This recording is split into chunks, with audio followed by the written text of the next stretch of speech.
उज्जैन साहब, अगला हफ्ता बाजार कैसा रहेगा? यह हफ्ता बाजार के लिए बड़ा ही शानदार हफ्ता रहा।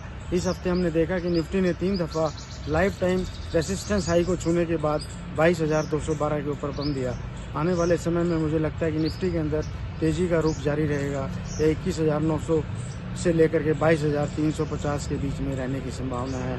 अगर निफ्टी 22,300 के ऊपर बंद देता है तो यह 22,700 के स्तर को भी छू सकता है। ये बाजार में इतनी तेजी क्यों देखने को मिल रही है? बाजार के अंदर तेजी का मेन कारण यह है कि मैक्रो लेवल के ऊपर भारत के अंदर इन्वेस्टमेंट की काफ़ी लंबी अपॉर्चुनिटीज़ हैं और रिटेल इन्वेस्टर्स का पार्टिसिपेशन भी काफ़ी बढ़ रहा है और विदेशी संस्थागत निवेशकों का इन्वेस्टमेंट भी हमारे बाज़ारों के अंदर बढ़ रहा है। यह 39% से बढ़कर के इस समय 44% के करीबन हो गया है।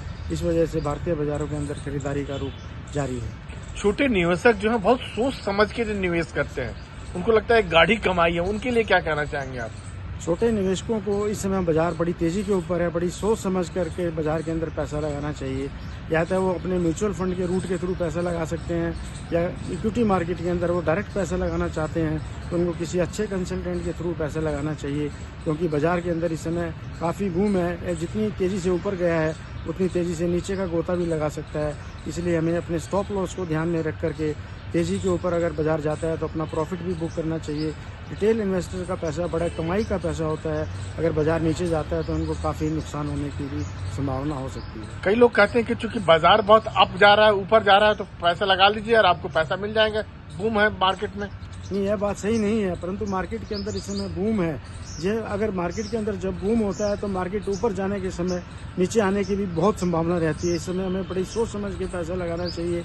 अगर बूम में पैसा लगाते हैं, अगर जहाँ भी अगर आपको थोड़े से ऊपर जाने के बाद प्रॉफिट मिलता है तो प्रॉफिट को बुक करना चाहिए। हमें अपनी होल्डिंग को होल्ड करके नहीं रखना चाहिए। जो अच्छे शेयर हों उसके अंदर ही हमें अपनी होल्डिंग को होल्ड करके लंबे समय के लिए रख करके चलना चाहिए। हमें लगता है कि आने वाले समय के अंदर भारतीय बाजारों के अंदर काफ़ी तेजी का रुख रहेगा। आपने भी कुछ शेयर रिकमेंड किए थे निवेशकों के लिए, उसका क्या हाल है जरा बताएं? पिछले समय के अंदर हमने समय समय पर अपने निवेशकों को काफ़ी शेयर रिकमेंड किए हैं जिसके अंदर उन्होंने काफ़ी अच्छा पैसा बनाया है और मुनाफा कमाया है। जैसे कि JSW इंफ्रा का शेयर हमने 220 रुपये के ऊपर रिकमेंड किया था, जो कल 260 रुपये के आसपास बंद हुआ है। जियो फाइनेंशियल का शेयर हमने 240 रुपये के ऊपर रिकमेंड किया था, कल ये 340 रुपये के ऊपर बंद हुआ है। ऐसे और भी शेयर हैं जैसे कि बेजल, टारमेट और TFCI का शेयर हमने अपने निवेशकों को रिकमेंड किया है और ये इन्होंने काफ़ी कमाई के मौके मिले हैं। अंतिम सवाल कि शेयर मार्केट में जो पैसा लगाने वाले निवेशक क्या सलाह देना चाहेंगे आप? कौन कौन से शेयर लें? आने वाले समय में मैं निवेशकों को कहूँगा कि बड़ा ही सोच समझ करके मार्केट के अंदर पैसा लगाएं और शेयर का चुनाव बड़ी ही अच्छी तरह से करें। और मेरा आने वाले समय के अंदर 2 चुनिंदा शेयर हैं।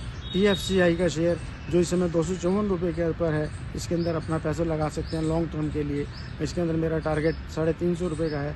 जियो फाइनेंशियल का शेयर जो कि कल 340 रुपये के ऊपर बंद हुआ है, इसके अंदर भी आप अपना स्टॉप लॉस 320 रुपये का रख करके लंबे समय के लिए पैसा 400 साढ़े 400 रुपये के टारगेट के लिए लगा सकते हैं।